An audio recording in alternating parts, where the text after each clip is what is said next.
TGT, LT grade, UP GIC, government degree college, assistant professor, BPSC और UGC net JRF की political science और history subject से तैयारी करने वाले सभी साथियों का स्वागत है एग्जाम स्कैनिया के ऑफिशियल यूट्यूब चैनल पर।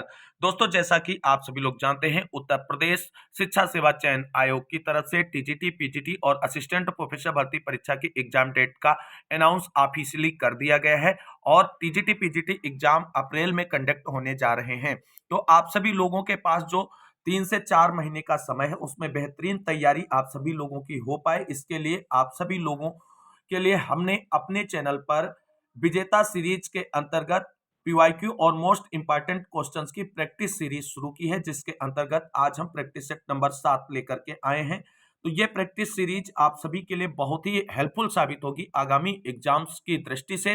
तो आप सभी से निवेदन है कि वीडियो को लाइक करें, दोस्तों में शेयर करें। जितने भाई बहन चैनल पर पहली बार विजिट करें और आगे की तैयारी को फ्री ऑफ कॉस्ट जारी रखना चाहते हैं और आगे आप सभी लोगों का अगर सपोर्ट रहा और आप सभी लोगों को थ्योरेटिकल क्लासेस भी अवेलेबल करवाई जाएंगी चैनल के माध्यम से शॉर्ट रिवीजन के रूप में, तो आप सभी लोग वीडियो में अंत तक बने रहें और देखते हैं विजेता सीरीज के अंतर्गत राजनीति विज्ञान के प्रैक्टिस सेट नंबर 7 का पहला प्रश्न। पहला प्रश्न दोस्तों आप सभी के सामने है। मात्रक सिद्धांत के अनुसार परिवार का प्रमुख था। ऑप्शन ए सबसे बड़ा पुरुष सदस्य, ऑप्शन बी सबसे बड़ी महिला सदस्य, ऑप्शन सी राजा द्वारा नियुक्त किया गया, ऑप्शन डी प्रमुख पुरोहित द्वारा नियुक्त किया गया। D triple S B PGT परीक्षा 2014 में पूछा गया प्रश्न है और राइट आंसर इसका क्या होगा, आप सभी लोग फटाफट कमेंट करें। राइट आंसर यहां पर बनेगा ऑप्शन नंबर बी। मात्रक सिद्धांत के अनुसार परिवार का प्रमुख या मुखिया परिवार की सबसे बड़ी महिला सदस्य होती थी। मैकलेन, मॉर्गन तथा जैक्स जैसे कुछ समाजशास्त्री विचारक जो हैं, वो मातृ प्रधान परिवार में माता ही परिवार की संपत्ति अथवा अन्य वस्तुओं के लेन देन आदि की अंतिम शक्ति है, ऐसा वो मानते हैं। अगला प्रश्न देखते हैं। अगला प्रश्न आप सभी के सामने है। राज्य के कार्यों की परंपरागत विचारधारा के अनुसार अनिवार्य तथा ऐच्छिक दो भागों में बांटा गया है, लेकिन वर्तमान समय में राज्य की अवधारणा के अनुसार अनिवार्य और ऐच्छिक का भेद समाप्त है तथा समस्त कार्य अनिवार्य ही माने जा रहे हैं। यह किस प्रकार की राज्य से संबंधित है? ऑप्शन ए लोक कल्याणकारी राज्य, ऑप्शन बी अनिवार्य सेवा राज्य, ऑप्शन सी लोकतांत्रिक राज्य और ऑप्शन डी आदर्श राज्य। टीजीटी परीक्षा 2003 में पूछा गया प्रश्न है और राइट आंसर यहां पर होगा आप सभी के लिए ऑप्शन नंबर ए। लोक कल्याणकारी राज्य की अवधारणा के अंतर्गत राज्य के अनिवार्य और ऐच्छिक कार्यों का भेद समाप्त कर दिया गया है और सभी कार्य जो है वो अनिवार्य या आवश्यक कार्य माने जाते हैं।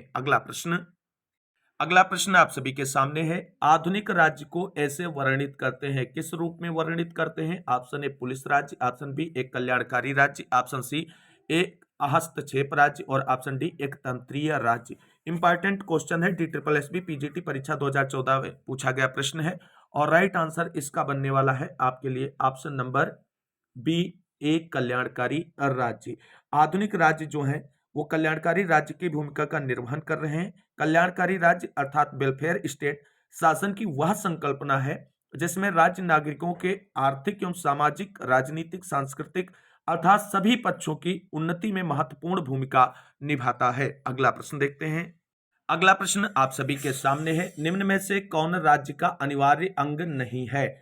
ऑप्शन ए भूमि, ऑप्शन बी प्रजातंत्र, ऑप्शन सी जनसंख्या और ऑप्शन डी संप्रभुता। तो आप सभी लोगों के लिए बहुत ही इजी क्वेश्चन है और पीजीटी परीक्षा 2013 में पूछा गया प्रश्न है। राइट आंसर यहां पर बनेगा ऑप्शन नंबर बी। प्रजातंत्र जो है राज्य का अनिवार्य अंग नहीं है। आप सभी लोग जानते हैं गार्नर तथा आधुनिक राजनीतिक विचारकों के अनुसार राज्य के 4 आवश्यक तत्व हैं। पहला जनसंख्या, दूसरा निश्चित भूभाग, तीसरा सरकार, चौथा संप्रभुता। ये यहाँ पर बिल्कुल क्लियर रखना है। प्रजातंत्र शासन का एक प्रकार है, जैसे प्रजातंत्र, राजतंत्र, अधिनायक तंत्र, ये क्या है? शासन के एक प्रकारों के अंतर्गत आते हैं। जबकि राज्य के अनिवार्य तत्वों में आप सभी लोगों ने देखा कि भूमि, निश्चित भूभाग और जनसंख्या, सरकार एवं संप्रभुता। संप्रभुता को राज्य का प्राण तत्व भी कहा जाता है। अगला प्रश्न दोस्तों आप सभी के सामने है। प्रश्न है निम्न में से कौन राज्य का आवश्यक अंग नहीं है? अभी जस्ट हमने आप सभी के साथ इस क्वेश्चन को डिस्कस किया है और इसका राइट आंसर बताएं। पीजीटी परीक्षा 2009 में पूछा गया प्रश्न है और राइट आंसर यहां पर होगा ऑप्शन नंबर डी। कानून जो है वो राज्य का आवश्यक अंग नहीं है। अगला प्रश्न देखते हैं। अगला प्रश्न एक बार फिर से आप सभी के सामने है। निम्न में से कौन राज्य का आवश्यक तत्व नहीं है? ऑप्शन ए जनसंख्या, ऑप्शन बी धर्म, ऑप्शन सी भूभाग और ऑप्शन डी संप्रभुता। यहां पर भी राइट आंसर आप सभी के लिए ऑप्शन नंबर बी बनेगा, क्योंकि इसमें पूछा गया तत्व नहीं है। और कौन सा तत्व नहीं? तो धर्म जो है राज्य का आवश्यक तत्व नहीं है। उत्तराखंड असिस्टेंट प्रोफेसर भर्ती परीक्षा 2017 में पूछा गया प्रश्न है। अगला प्रश्न देखते हैं दोस्तों। अगला प्रश्न आप सभी के सामने है। राज्य के आवश्यक तत्व हैं। राज्य के चारों आवश्यक तत्वों को दिखाया गया है और कौन से राज्य के चारों आवश्यक तत्वों से संबंधित विकल्प इसमें सही ए बी सी डी। आप सभी लोग फटाफट कमेंट करें और बताएं राइट आंसर क्या होगा। आप सभी लोग देख सकते हैं यूपी टीजीटी परीक्षा 2021 में पूछा गया क्वेश्चन है और राइट आंसर यहां पर बनेगा आप सभी के लिए ऑप्शन नंबर डी। निश्चित भूभाग, जनसंख्या, सरकार और संप्रभुता ये राज्य के आवश्यक तत्व हैं। बाकी सभी जो हैं वो कोई भी ऑप्शन यहाँ पर सही नहीं होने वाला है। अगला प्रश्न देखते हैं। अगला प्रश्न दोस्तों आप सभी के सामने है और बहुत ही इंपॉर्टेंट क्वेश्चन है। यूपीजीएससी सहायक अध्यापक परीक्षा यानी एलटी गेट परीक्षा 2018 में पूछा गया प्रश्न है।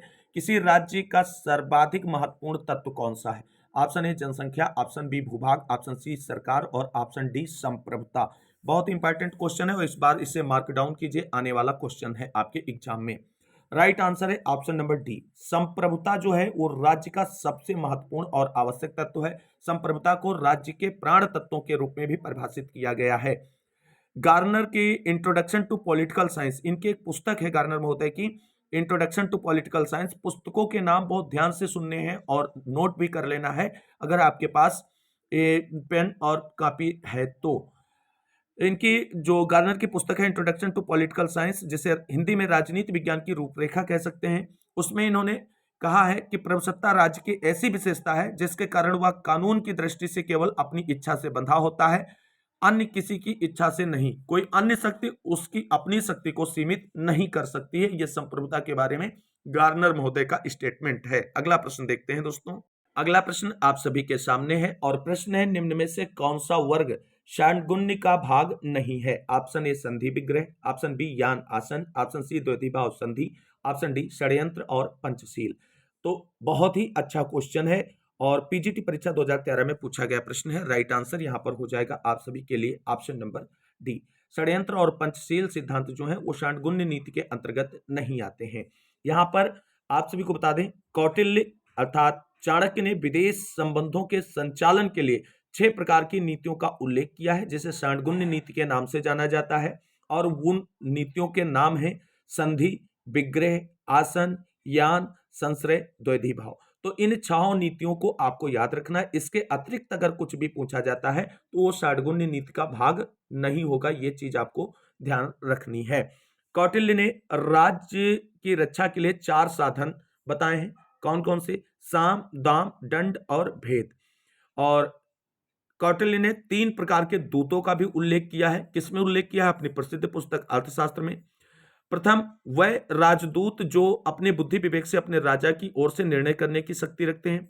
दूसरे प्रकार के राजदूत वह हैं जिनकी शक्ति सीमित होती है और वह किसी विशेष काम के लिए जिन्हें भेजा जाता है। तृतीय, वह राजदूत जो राजा का संदेश दूसरे राजा तक पहुंचाते हैं। तो ये सारी इंपॉर्टेंट चीजें क्लियर हो गई हैं। अगला प्रश्न देखते हैं। अगला प्रश्न दोस्तों आप सभी के सामने है। प्रश्न है निम्नलिखित में से कौन प्राचीन भारतीय विचारकों द्वारा प्रतिपादित राज्य के सप्तांग सिद्धांत के 7 अंगों में नहीं है? ऑप्शन ए स्वामी, ऑप्शन बी पुरोहित, ऑप्शन सी पुर और ऑप्शन डी कोष। राइट आंसर यहां पर बनेगा ऑप्शन नंबर बी पुरोहित। जो प्राचीन भारतीय विचारक चाहे मनु हो या कौटिल्य हो, उन्होंने जो राज्य के सप्तांग सिद्धांत का प्रतिपादन किया है उसमें पुरोहित शामिल नहीं है। और ये राज्य के जो 7 अंग हैं उनमें कौन कौन शामिल है? तो स्वामी अर्थात राजा, अमात्य अर्थात मंत्री, जनपद, दुर्ग, कोष, दंड एवं मित्र। ये 7 अंगों से जो सिद्धांत बनता है उसे ही राज्य का सप्तांग सिद्धांत कहते हैं। एक चीज और आपको यहां पर समझनी होगी, कौटिल्य राज्य को सावयवी मानते हैं। राज्य के 7 अंगों को मानने के कारण कौटिल्य का राज्य की प्रकृति संबंधी सिद्धांत जो है वो सप्तांग सिद्धांत के नाम से जाना जाता है। अगला प्रश्न अगला प्रश्न आप सभी के सामने है दोस्तों, और वो है सप्तांक सिद्धांत का प्रतिपादक कौन है। बहुत ही इंपॉर्टेंट क्वेश्चन है और आप सभी लोग देख सकते हैं टीजीटी परीक्षा 2011 में पूछा गया प्रश्न है। Option A Rousseau, option B Manu, option C Kautilya और option D Gandhi. Right answer क्या होगा? राइट आंसर, अगर आपने यहाँ पे मनु को चुना है तो आप गलत हो जाएंगे। राइट आंसर यहाँ पर आपके लिए होगा ऑप्शन नंबर सी, कौटिल्य अर्थात चाणक्य जो है वो सप्तांग सिद्धांत के प्रतिपादक है। अगला प्रश्न देखते हैं दोस्तों। अगला प्रश्न आप सभी के सामने है। प्रश्न है मनु की षाटगुण्य नीति में निम्नलिखित में से क्या सम्मिलित नहीं है। ये चीज ध्यान रखनी है और इंपॉर्टेंट क्वेश्चन है। यूपी गवर्नमेंट डिग्री कॉलेज प्रयोक्ता परीक्षा, यूपी जीआईसी भर्ती परीक्षा 2012 दोनों हुई हैं और दोनों में ये प्रश्न पूछा गया है। ऑप्शन ए शांति, ऑप्शन बी व्यवहार, ऑप्शन सी संश्रय और ऑप्शन डी विग्रह।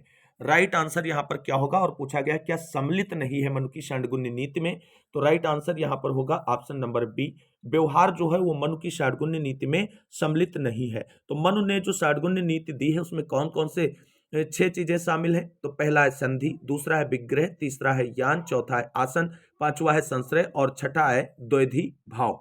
अगला प्रश्न देखते हैं दोस्तों। अगला प्रश्न आप सभी के सामने है कि निम्नलिखित में से कौन सा राज्य नहीं है। Option A Rajasthan, option B Nepal, option C Bangladesh और ऑप्शन डी श्रीलंका। टीजीटी परीक्षा 2001 में पूछा गया प्रश्न है। राइट आंसर फटाफट यहां पर आप सभी लोग कमेंट करें। तो राइट आंसर होगा ऑप्शन नंबर ए, राजस्थान जो है वो राज्य नहीं है। ऐसा क्यों कहा गया है दोस्तों? तो निश्चित क्षेत्र, जनसंख्या, सरकार और संप्रभुता, ये सभी राज्य के आवश्यक तत्व हैं। इन तत्वों में संप्रभुता, जिसे कि सर्वोच्च सत्ता कहा जाता है, वो सबसे अधिक महत्वपूर्ण है, जिसके आधार पर राज्य को अन्य सभी समुदायों से पृथक किया जाता है। और राज्य के लिए संप्रभुता वही महत्व है जो व्यक्ति के जीवन के लिए प्राणों का होता है। इस प्रकार संप्रभुता के बिना राज्य के अस्तित्व की कल्पना नहीं की जा सकती है और इसलिए बांग्लादेश, नेपाल, श्रीलंका सभी राज्य हैं क्योंकि इनमें संप्रभुता पाई जाती है, जबकि राजस्थान भारत संघ राज्य की इकाई है। यह संप्रभुता संपन्न राज्य नहीं है और इसलिए इसे हम राज्य नहीं कह सकते हैं और ये राइट आंसर ऑप्शन यहां पर ये बनेगा। संप्रभुता के बारे में बोंदा का स्टेटमेंट समझते हैं। बोंदा ने कहा है कि संप्रभुता नागरिकों और प्रजाजनों के ऊपर राज्य की वह सर्वोच्च शक्ति है जिस पर कानून का कोई अंकुश ना हो। ये कई बार परिभाषा परीक्षाओं में पूछी गई है, इसे आप लोगों को ध्यान रखना है। संप्रभुता की कुछ विशेषताएं होती हैं, तो संप्रभुता निरंकुश है, मौलिक है, सर्वव्यापक है, अस्थायी है, अपृथकरणीय है तथा अनन्यता के साथ में इसे जो है अविभाज्य भी कहा गया है क्योंकि इसे विभाजित नहीं किया जा सकता है। अगला प्रश्न देखते हैं। अगला प्रश्न दोस्तों आप सभी के सामने है, निम्न में से राज्य का मूल तत्व क्या है। अब आप सभी लोग समझ गए होंगे और इसमें बताना नहीं पड़ेगा। फिलहाल 4 ऑप्शन आप सभी के सामने है, सर्वसत्ता, खजाना, सेना, राजा। और यहाँ पे अगर आप राजा को चुन रहे हैं तो गलत हो जाएगा। राइट आंसर यहाँ पर होगा ऑप्शन नंबर ए, सर्वसत्ता। सर्वसत्ता हो, प्रभुसत्ता हो, संप्रभुता हो, सब एक ही बात है और वो अगर ऑप्शन में है तो उसी को आप टिक करेंगे। अगला प्रश्न देखते हैं। अगला प्रश्न आप सभी के सामने है दोस्तों और प्रश्न है राज्य कहे जाने के लिए अति आवश्यक तत्व कौन सा है। ऑप्शन ए भूभाग, ऑप्शन बी जनता, ऑप्शन सी सर्वोच्च सत्ता और ऑप्शन डी राष्ट्रीयता। राइट आंसर आप सभी लोग जान गए हैं, ऑप्शन नंबर सी है कि यहाँ पर किसी भी राज्य को राज्य कहे जाने का जो अति आवश्यक तत्व है वो है सर्वोच्च सत्ता या प्रभुसत्ता या संप्रभुता। अगला प्रश्न देखते हैं। अगला प्रश्न एक बार फिर से उसी तरीके से क्वेश्चन रिपीट हुआ है। राज्य का सर्वाधिक महत्वपूर्ण तत्व है। ऑप्शन ए जनसंख्या, ऑप्शन बी क्षेत्र, ऑप्शन सी संप्रभुता, ऑप्शन डी जो है सरकार। तो राइट आंसर यहां पर आप सभी लोग कमेंट करें। राजस्थान पीजीटी परीक्षा 2014 में पूछा गया प्रश्न है और राइट आंसर यहां पर बनेगा ऑप्शन नंबर सी, संप्रभुता जो है राज्य का सर्वाधिक महत्वपूर्ण तत्व है। अगला प्रश्न देखते हैं। अगला प्रश्न आप सभी के सामने है। प्रश्न है निम्न में से कौन राज्य नहीं है। ऑप्शन ए संयुक्त राज्य अमेरिका, ऑप्शन बी रूस, ऑप्शन सी राष्ट्रसंघ और option D Bangladesh.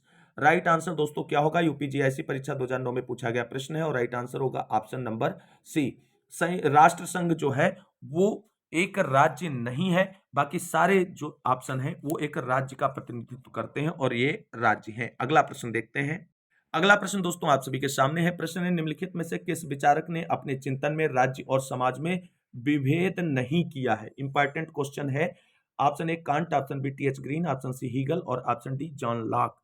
Right answer यहां पर क्या होने वाला है? पीजीटी परीक्षा 2009 में पूछा गया प्रश्न है और राइट आंसर यहां पर होगा आपका ऑप्शन नंबर सी, हीगल ने अपने चिंतन में राज्य और समाज में विभेद नहीं किया है दोस्तों। और हीगल कहते हैं कि राज्य स्वयं निश्चित तथा पूर्ण मस्तिष्क है जो सच्चाई और बुराई, लज्जा और शुद्धता, चंचलता और धोखेबाजी के भावनात्मक नियमों को स्वीकार नहीं करता है। हीगल ने राज्य में कुछ त्रुटियां होते हुए भी राज्य को ऐतिहासिक विकास का शिखर और नैतिक जीवन की सर्वोच्च सकारात्मक अभिव्यक्ति का दर्जा भी दिया है। हीगल के अनुसार समाज का आधार चेतना है, परंतु राज्य के बन जाने के बाद सभी प्रकार के सामाजिक विकास का अंत हो जाएगा। ये चीजें आप यहाँ पर क्लियर रखें। एक और बात हीगल कहते हैं कि राज्य को समाज का उच्चतम आदर्श माना जाना चाहिए। अगला प्रश्न देखते हैं।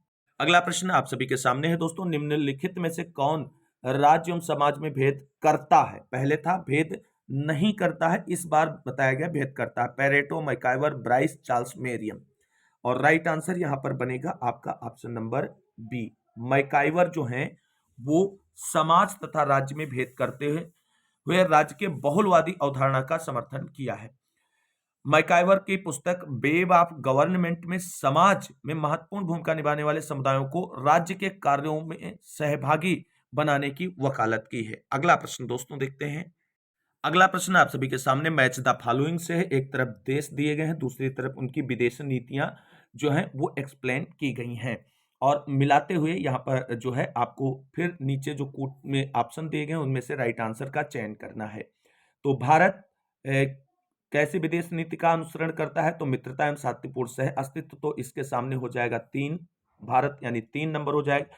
संयुक्त राज्य अमेरिका की अगर हम बात करें तो ये साम्यवाद का अवरोध है, और इसके सामने 4 हो जाएगा। कितना हो जाएगा? 4 हो जाएगा।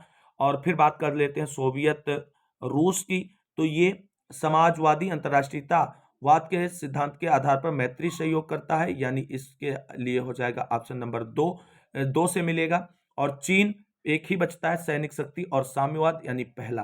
तो इस प्रकार से राइट आंसर बनेगा तीसरा, चौथा, दूसरा, एक। तीसरा, चौथा, दूसरा, एक, और ये आपको ऑप्शन नंबर सी में मिल रहे हैं, और राइट आंसर यहां पर ऑप्शन नंबर सी हो जाएगा। अगला प्रश्न देखते हैं दोस्तों। अगला प्रश्न आप सभी के सामने है। प्रश्न है, सभी कुछ राज्य में निहित है, राज्य के बाहर कुछ भी नहीं, राज्य ही सर्वोपरि है, यह विशेषता कहां दिखाई देती है? ऑप्शन ए समाजवाद में, ऑप्शन बी साम्यवाद में, ऑप्शन सी उदारवाद में, ऑप्शन डी सर्वाधिकारवाद में। और राइट आंसर यहां पर बनेगा ऑप्शन नंबर डी। यह जो है विशेषता सर्वाधिकारवाद में दिखाई देती है।